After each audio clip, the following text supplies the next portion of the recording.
ने कहा वो उसकी आप लोग यहाँ क्यों आए हैं? हम लोग आए हैं अपना संविधान बचाने के लिए। जी, संविधान को क्या दिक्कत हो रही है? क्या दिक्कत हो रही है, जैसे ईडी और सीबीआई सिर्फ विपक्ष के नेताओं पे काम करता है। जी। क्या रूलिंग पार्टी में नहीं है चोर बेईमान, क्यों उस पे नहीं काम करती है?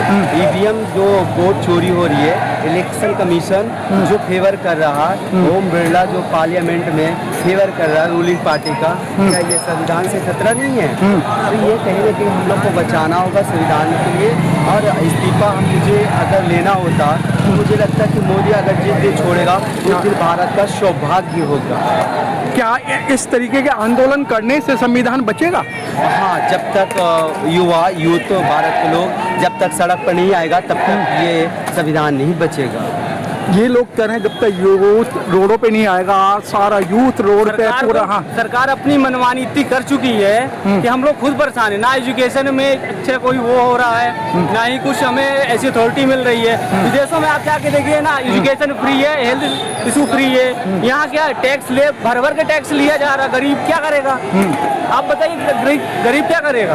तो इस तरीके से युवा रोड पे आया है। ये एक प्रकार का हमारा प्रोटेक्ट है जो आगे चल के हमें इंसाफ दे सकता है। आपने देखा दो किसान 1 साल 4 महीने रोडों पे बैठे, उनको क्या मिला? तो वही तो कह रहे हैं, लखनऊ की सरकार है ना। हाँ। जो मनमानी अपनी करती रहती है, जब मंजूरी पड़े तब कर सकती है, इसीलिए तो हम इसको हटाना चाहते हैं। तो ये पूरा ईवीएम का खेल करके जीत रही है, इसको कोई वोट नहीं दे रहा, फिर भी ये जीत क्यों रही है? क्योंकि ये पूरा हैक कर रही है, ईवीएम का कर रही है ना।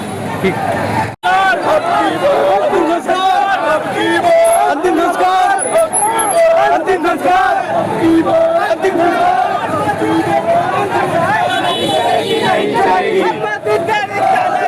नहीं चलेगी, नहीं चलेगी, नहीं चलेगी।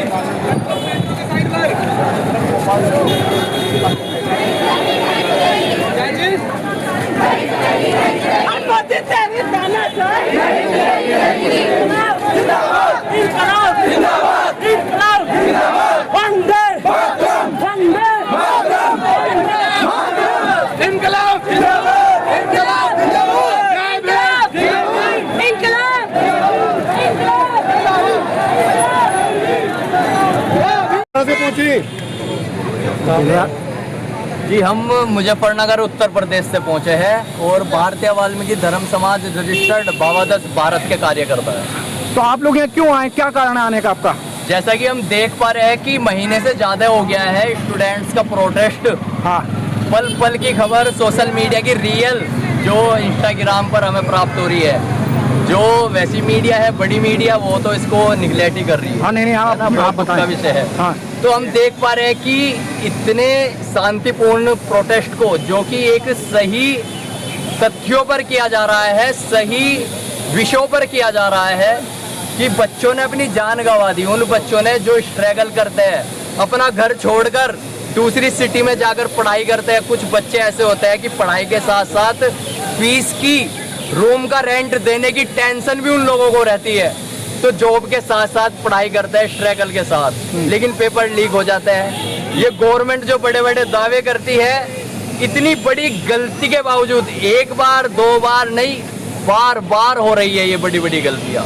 उसके बावजूद जो बच्चों ने सुसाइड किया है, इस गवर्नमेंट पर रत्ती भर भी फर्क महसूस नहीं पड़ रहा। इस गवर्नमेंट पर फर्क डालने के लिए, वो रियलाइज कराने के लिए, वो पीड़ा रियलाइज कराने के लिए, जो शायद उन माँ बापों को योगी, उन बच्चों के, यहाँ पर ये स्टूडेंट एकत्रित हुए। मित्र, 2014 के अंदर मोदी जी ने वायदे किए थे, क्या 2019 में पूरे किए? क्यों विश्वास किया आप लोगों ने? ये बहुत बड़ी गलती रही है, और स्पेशली दिल्ली की जनता, हम किसी पार्टी के समर्थक नहीं है सर। हाँ। लेकिन आपने इतना अच्छा शिक्षा मंत्री खोया है, मनीष सिसोदिया। हम देख पा रहे थे कि सरकारी स्कूलों की कंडीशन उन्होंने कितनी अच्छी कर दी थी, है ना। और आज ऐसे शिक्षा मंत्रियों का आपको सामना करना क्या इस तरीके से रोड पे आने से सरकार के कान पे जूं रहेंगी? रेंगनी तो चाहिए, लेकिन हाँ। सरकार की बेशर्माई सामने आ रही है। भाई, यदि हम अंग्रेजों का शासन देखा जाए तो इस तरीके के प्रोटेस्ट जब किए जाते थे, कोई भूख हड़ताल पर बैठता था तो वे वार्ता करने के लिए आते थे। बात सुनने के लिए आते थे, लेकिन यहाँ इस सरकार का आप घमंड देख सकते हैं तो कि क्या ये सारे स्टूडेंट्स, देश के युवा, देश का जो गौरव है वे यहाँ पर प्रोटेस्ट में है। कुछ गलत लोग आकर, कुछ अंधभक्त अनपढ़ आकर इस प्रोटेस्ट को गंदा कर रहे हैं। उनमें माताएं भी है, जैसा कि अभी आप देख पा रहे हैं कि दीप के भाई के ऊपर सियाई फेंकी चाहते तो उस माता को वहां पर हमारी बहनें भी बैठी हुई थी, थप्पड़ बजा बजा कर लाल कर देती।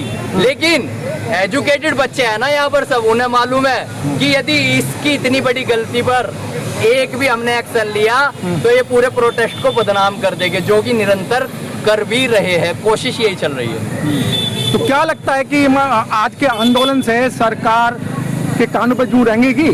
देखिए, अभी तक तो बेशर्माई सामने आ रही है सरकार की। बेशर्माई के 2014 से लेकर 2026 चल रही है। युवा शांत था, युवा को जरूरत नहीं है नौकरी मांगने की, युवा सिर्फ मंदिर और मस्जिद में व्यस्त था। सर, उसको ही तो अंधभक्ति बोलते हैं ना।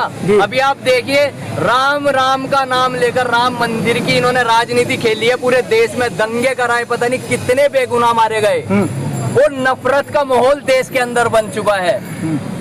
अंधभक्ति दिमाग में बिठा दी है। जो कुछ परसेंट आपको दिख रहे हैं ना इस प्रोटेस्ट का विरोध कर रहे हैं, तो वे अंधभक्त लोग हैं। और ये इतनी घातक साबित होने वाली है देश के लिए कि बाहर की जो अदर ताकतें हैं वे तो देश में गंदी निगाह जमाए हुए हैं। अभी आप देख सकते हैं ना, चीन ने एंट्री कर ली है देश के अंदर। बाहर के तो नुकसान करेंगे, लेकिन ये जो देश के अंधभक्त है ना, ये बहुत बड़ा नुकसान देश के अंदर से भी करेंगे और कर रहे हैं बड़े लेवल पर। ठीक।